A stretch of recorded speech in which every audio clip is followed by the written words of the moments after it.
Round one, fight.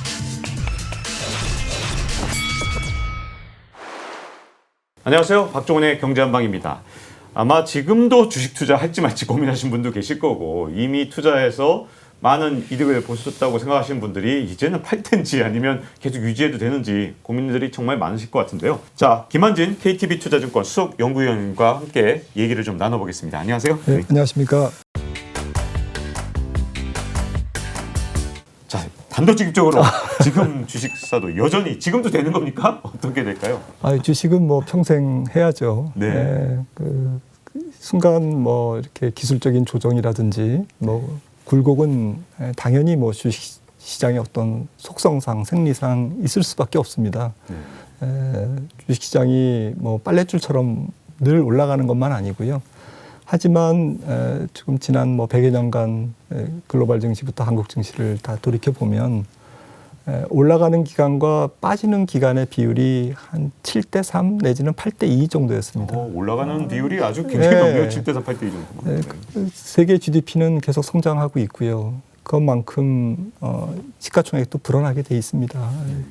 주식시장은 명목경제 성장률 정도로 플러스 배당 수익률 정도로 올라가게 매년 설계되어 있기 때문에 연 3% 정도씩은 상승한다고 봐야 될 것 같고요. 연 3%? 네, 최소 뭐 시장마다 다르겠습니다만. 2020년에 상승을 보셨던 분들은 뭐 3% 정도는 뭐 눈에 안 보이실 것 같긴 합니다. 네, 그래서 제가 드리고 싶은 말씀은 아무튼 주식시장은 뭐 일시적으로 조정을 보이더라도 그렇게 상승하도록 설계가 어떤 프로그램이 돼 있기 때문에 네.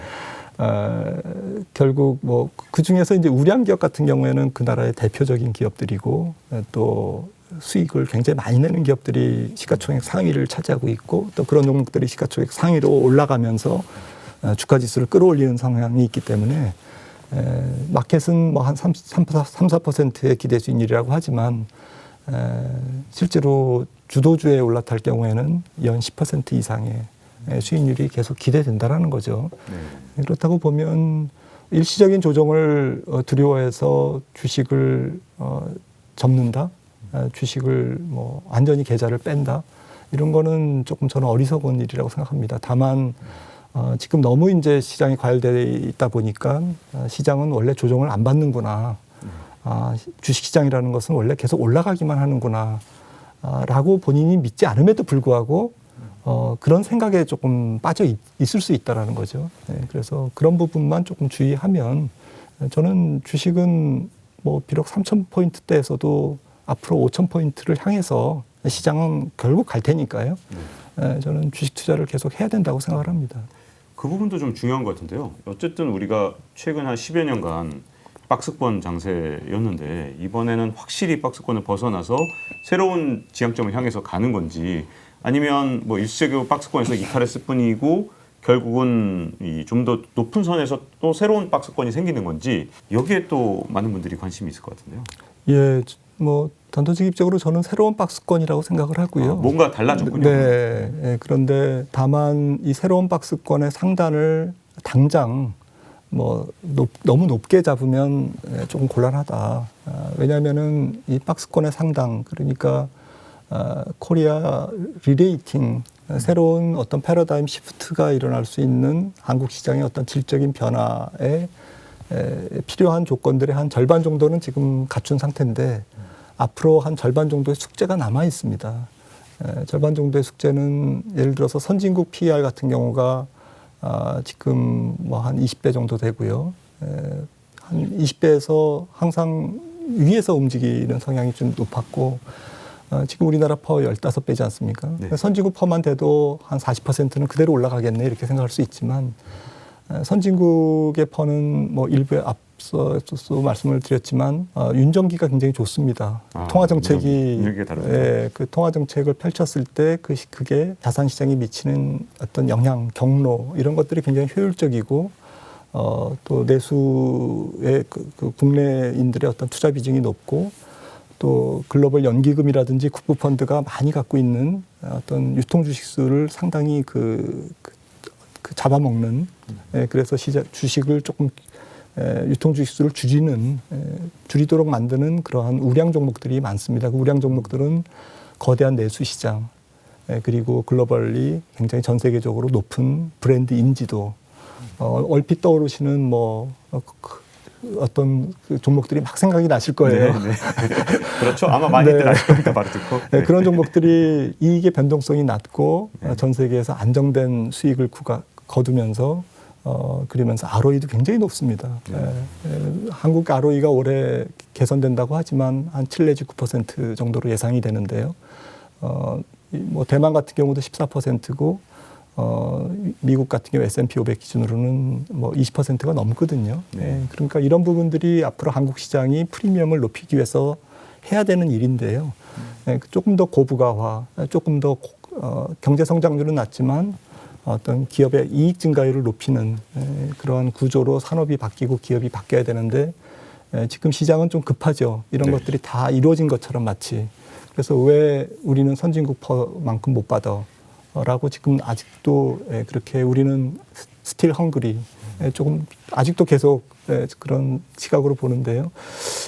너무 이제 그걸 급하게 이렇게 추구하다 보면 결국 현실은 시간을 두고 올라갈 수밖에 없는데 가격이 너무 이제 그걸 앞서 선반영. 네, 선반영 할 수도 있습니다. 네.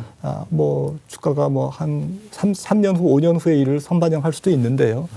그러다 보면 결국 후유증이 큰 거죠. 네. 그래서 어쨌든 리레이팅은 일어나고 있고 한국 시장이 새로운 어떤 변화의 어떤 단계로 가고는 있다라고 저는 생각을 합니다. 네. 한 가지 딱 우려되는 건 딱 하나는 유럽이나 일본의 최근 30년 동안의 주가 변동을 보면 일본 같은 경우는 1989년에 기록했던 고점을 여전히 못 가고 네. 있고 이제야 3분의 2선 네. 그 정도인 것 같고 일본만 그런가 했더니 유럽도 그렇고요. 유럽 같은 경우도 대부분 국가가 2000년 그 닷컴 버블 때 기록했던 그 주가 지수에 다가서지 못한 나라가 상당히 많더라고요. 네. 뭐 이탈리아나 이런 나라, 네, 프랑스 네, 같은 네, 경우는 네. 아예 택도 없고 네. 기껏해야 독일이나 영국 정도가 좀 비슷한 선에 네. 있는 것 같고요.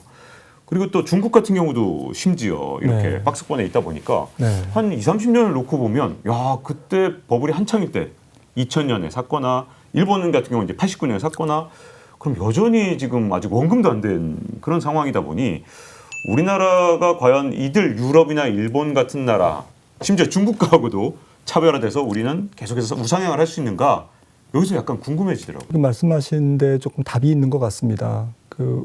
왜 그 어떤 패러다임이 바뀐 증시와 안 바뀐 증시에 이런 그 차별화가 생겼을까라는 부분인데요. 결국 조금 그 시가총액의 구성 종목, 그 나라 증시의 구성 종목들을 살펴보면 결국 혁신 성장 기업들이 얼만큼 있느냐가 첫 번째더라고요. 네. 두 번째는 앞서 말씀드렸던 전 세계적인 어떤 브랜드 가치가 높은 혹은 뭐 시장 점유율이 뚜렷한 경쟁력이 확실한 그런 소비재, 전 세계적인 소비재를 얼마나 갖고 있느냐. 이 두 가지가 어쨌든 그 나라 시장의 어떤 그 밸류에이션을 결정하는 주가 상승 속도를 결정하는 이제 그런 요인으로 지금 자리 잡고 있습니다. 그리고 근데 이 두 가지는 앞으로도 계속될 것 같거든요. 전 세계 소비는 더 동질화되고 인터넷 환경이라든지 이런 것 때문에 소비 패턴이라든지 이런 것들은 굉장히 좀 전 세계가 다 이렇게 같이 함께 갈 수밖에 없고 그다음에 혁신 성장은 이제 뭐 조금 전문가들의 얘기를 들어보면 이제 시작에 불과한 이제 기술의 융합과 새로운 혁신이 또 일어날 수밖에 없는 이제 그런 상황인 것 같습니다. 그렇다고 보면 그런 증시와 안 그런 증시의 차이는 앞으로도 계속 차이가 날 것이다라는 거고요. 그리고 앞서 말씀드렸듯이 부채가 똑같이 많지만 이 부채를 어쨌든 극복할 수 있는 윤전기, 돈을 찍어낼 수 있는 힘, 결국 통화의 기축성 이런 부분에서 유로존도 물론 기축통화국입니다만은 유로화라는 단일 통화를 갖고 있습니다만은 가만히 보면 유럽에서 주가가 많이 못 오른 국가들의 특징이 부채가 높은 건데 이 통화 정책만으로는 이 국가 부채를 해결할 수가 없는 유로존의 어떤 독특한 문제, 그 재정과 통화가 통합되어 있지 않기 때문에 생기는 그런 부분에서 지금 소외 증시가 나타나고 있는 거거든요. 그런 관점에서 보면 결국 미국 증시가 앞으로도 계속 시장을 주도하고 이끌 가능성이 높다라는 거고요. 윤전기의 성능 면에서나 혁신 기업의 어떤 기능 면에서 그런 관점에서 보면 한국 증시는 유럽 증시보다는 그래도 뭐 기축통화국은 아니지만 혁신 성장 기업들이 많고 그렇기 때문에 좀 희망을 가질 필요는 있다라고 생각을 합니다. 최근에 들은 말 중에 굉장히 인상 깊었던 게 코스피 기업들을 보면 이거 완전히 미국의 나스닥하고 굉장히 구성이 비슷하다. 네. 야, 그런 말씀 듣고 좀 진짜 구성을 쫙 보니까 우리나라 코스피에 있는 시가총액 상위 종목들이 야, 정말 나스닥하고 성격이 비슷하네 이런 생각이 좀 들었는데 자, 여기까지 오니까 이제 궁금해지는 건요. 그럼 우리나라 시장에 투자할 때는 그렇게 말씀하신 대로 이제 혁신 성장 기업, 뭐 반도체나 전기차, 뭐 플랫폼처럼 지금까지 우리나라 주가 상승을 이끌었던 그런 종목을 계속해서 눈여겨 봐야 되는 건지 아니면 이제 뭐 코로나도 좀 끝나고 그러다 보면 이제 그동안 소외돼 있었던 가치주라고 불리는 그런 경기 순환주라든가 아니면 이런데 관심을 가져야 되는 건지 이제 2021년은 어떤 데 관심을 가져야 될까요? 지금은 주가 조정이 거의 없이 주가가 계속 똑같이 올라가고 있는 상황이기 때문에 주가가 올라가는 상황에서는 좀 가치주들이 조금 더 수익률이 높을 수가 있습니다. 네. 그러니까 조금 키 맞추기 그리고 소외되어 있는 업종이나 종목, 기업 그리고 좀 수익률 게임의 양상 그러니까 밸류에이션을 아주 정교하게 따지기보다는 지금 어쨌든 수익을 내고 싶어하는 사람들의 조급한 마음을 충족시킬 수 있는 주가가 많이 안 오른 기업이라든지 또 PR이 낮은 기업이라든지 말씀하신 가치주라든지 이런 종목들이 주가 수익률이 높을 수가 있는데요. 주가가 이제 뭐 크던 작던 뭐 일정 폭의 이제 기술적 조정을 받고 나서 그 다음부터는 이제 어떻게 될 거냐라는 부분은 제 생각에는 조금 복잡해질 것 같습니다. 두 가지인데요. 첫 번째는 혁신성장 기업 쪽에서, 그러니까 성장주 쪽에서는 플랫폼 기업이라든지 이런 반도체라든지 이런 쪽에서는 조금 더 조금 슬림화될 것 같고요.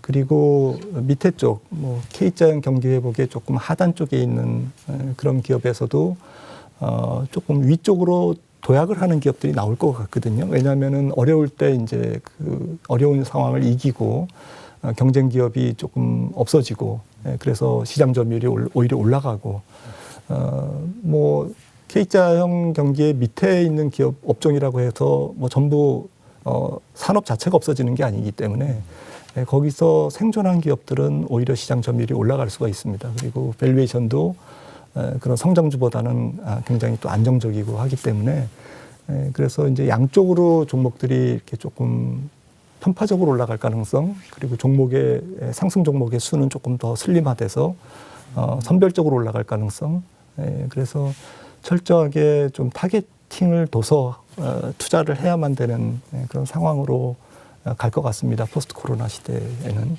그러면 20년에는 전반적으로 다 오르는데 좀 오르는 폭이 좀 달랐다면 21년에는 오르는 종목만 오르기 때문에 굉장히 선별을 잘해야 된다 이렇게 전망을 하시는 건가요? 특히 네 맞습니다. 특히 뭐 작년부터 올해까지는 주가가 급락을 해줬고 급락한 상태에서 모든 정책이 다 쏟아져 나왔고 또 해외 증시가 다 워낙 좋았기 때문에 이제 같이 동반 상승하는 그래서 이제 무차별 상승이었는데요. 이제 포스트 코로나 시대로 갈수록 통화 정책이나 재정 정책은 이제 조금 2020년이나 21년 상반기만큼 그렇게 세게 약을 어쨌든 칠 만한 그런 명분은 약해지는 거고요. 한두 개씩 이제 조금씩 엑시트로 전략으로 나갈 수밖에 없고 그다음에 말씀드렸듯이 이익은 미리 이제 조금 선반영돼 있는 상태고 그런 상태에서 여전히 전 세계 수요가 저합 경제에 조금 계속 머물러 있는 단계일 것 같습니다. 내년 뭐 상반기나 혹은 내년 전체까지는 그러니까 주식시장이 코로나19 이전 수준을 극복한 거지 전 세계 실질 수요가 뭐 중국 같은 경우는 이미 2019년 수준에 왔습니다만은 대부분의 국가들을 특히 유로존이라든지 이런 국가를 포함해서 신흥국이라든지 올라오지 않은 상태거든요. 그러다 보니까 기업이익이나 지금 주가 상승보다는 실물 경제는 한 2년 정도 지금 뒤늦게 2019년 수준, 코로나19 이전 수준으로 이제 회복하는 경로에 있습니다. 저합 경제라는 거거든요. 네. 저합 경제는 금리가 올라도 크게 못 올라간다라는 이제 긍정적인 측면도 있지만 한편으로는 윗목 아랫목 다 따뜻해지는 경기는 아니다라는 거죠. 결국에는 살아남은 기업과 살아남지 못한 기업의 그 명암 차이가 너무 클 거고요. 여전히 네. 포스트 코로나 시대에도. 그다음에 뭐 실탄을 준비하고 새로운 투자를 향해서 나가는 기업과 그렇지 못하는 기업, 또 투자에 실패한 기업, 그동안 잘 나갔지만 업종은 뭐 플랫폼 기업, 뭐 예를 들어서 뭐 게임, 바이오, 반도체 살아있겠지만 종목은 선수 교체가 생길 수도 있다라는 거죠. 그다음에 뭐 반도체 같은 경우만 해도 글로벌리 뭐 바이오도 그렇습니다만은 굉장히 헤게모니 싸움으로 지금 들어가 있지 않습니까? 그러다 보면 대형주 쪽에서는 그런 어닝의 서프라이즈를 만들기가 조금 어려울 수도 있습니다. 오히려 이러한 대형 기업들의 메가테크 기업들의 그런 헤게모니 싸움에서 수혜를 받는 글로벌 우량 중소형주 같은 경우는 그런 계속 장비라든지 소재 부품 수요가 늘 거기 때문에 전기차도 마찬가지고요. 그런 쪽에서 오히려 중소형주의 어떠한 똘똘한 중소형주가 상당히 각광을 받고 중소형주가 또 대형주 대신에 조금 더 올라간다는 얘기는 지수 자체는 많이 못 올라갈 수도 있다라는 그런 얘기가 되겠습니다. 전에 한번 전기차 관련해서 또 자율주행 관련해서 들을 때 약간 섬뜩했던 적이 이런 말을 들은 적이 있거든요. 지금 아이폰하고 안드로이드 폰을 좀 생각해봐라. 결국은 전기차도 그리고 자율주행도 이렇게 뭐 진영 한 두 개 나눠서 시장을 양분하는 세력이 생길 거고 이렇게 소수만이 살아남기 때문에 굉장히 종목을 잘 골라야 된다. 이런 얘기들을 참 많이 하더라고요. 근데 정작 그러면 그런 종목이나 아니면 그런 분야를 어떻게 찾아내는지 어떻게 훈련을 해야 되는지 그런 것들이 굉장히 어려운 것 같은데 어떻게 접근해야 될까요? 예, 뭐 답은 없고 학교에서 가르쳐 주지도 않고요. 네, 뭐 진짜 방송에서 다 네. 누가 가르쳐 줄 수 있는 문제도 아니고 또 아는 사람도 없습니다. 답은 없는데 다만 제 생각에는 이 톱다운, 그러니까 좀 전체적인 기술의 흐름이라든지 선도 기업의 어떤 투자 트렌드라든지 소비 동향이라든지 헤게모니 싸움에서 전체적으로 어디로 가고 있느냐는 사실은 뉴스나 신문만 잘 봐도 조금 흐름을 읽을 수 있거든요. 그리고 그건 훈련을 통해서 이제 그런 톱다운 아이디어가 생기고요.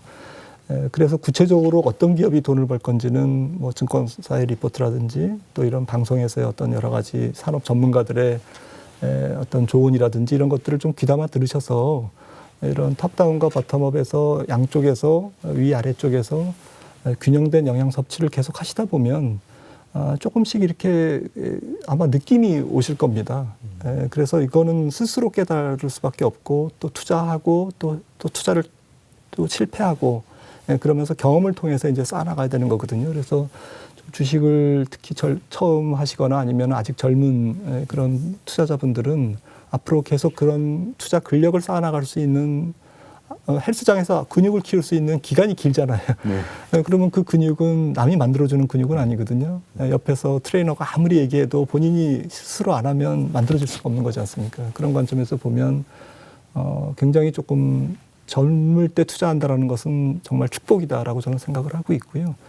그런 걸 통해서 어떤 아이디어를 계속 섭취하면서 해야 될 것 같습니다. 제일 중요한 거는 제 생각에는 이 기술 트렌드가 어디로 가고 있고 그 헤게모니를 누가 잡고 있느냐를 파악하는 게 결국 주도주 발굴의 핵심 요소라고 생각을 합니다. 그런 주도주에 지금 미국의 어쨌든 대통령이 바뀌었으니까 이 행정부가 바뀌었다는 것 자체가 방향을 바꾸거나 새로운 좀 단계로 바꾸는 그런 변화도 가능할까요? 그렇습니다. 지금 뭐 전기차가 그동안 미국이 빠졌는데 사실은 뭐 중국 그리고 유로존 거기에 이제 바이든의 어떤 행정부가 같이 가세하면서 전 세계가 전기차 친환경 대체 에너지 쪽으로 지금 가고 있는 거기 때문에 주식시장 측면에서는 사실은 그런 것들이 상당히 반영이 많이 돼 있고 그다음에 어떤 경우는 가짜 성장주 같은 경우에는 오히려 더 많이 반영돼 있고 뭐 그런 경우가 많습니다.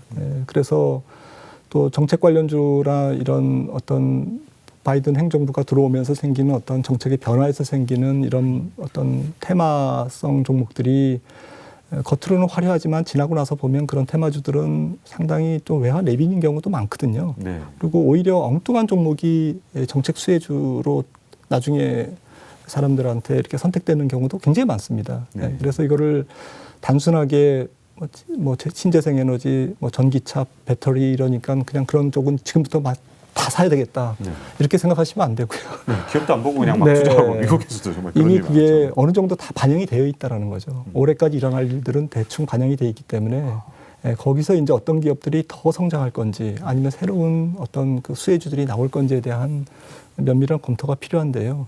참 뭐 추상적인 말씀을 드릴 수밖에 없는 게 저도 잘 모르기 때문에 그렇습니다. 하지만 결국에는 투자자 스스로가 이제 그런 각도에서 찾아내야 되는 거죠. 김한진 KTB 투자증권 수석 연구위원과 함께 말씀 나눠봤습니다. 오늘 고맙습니다. 감사합니다. Round one, fight.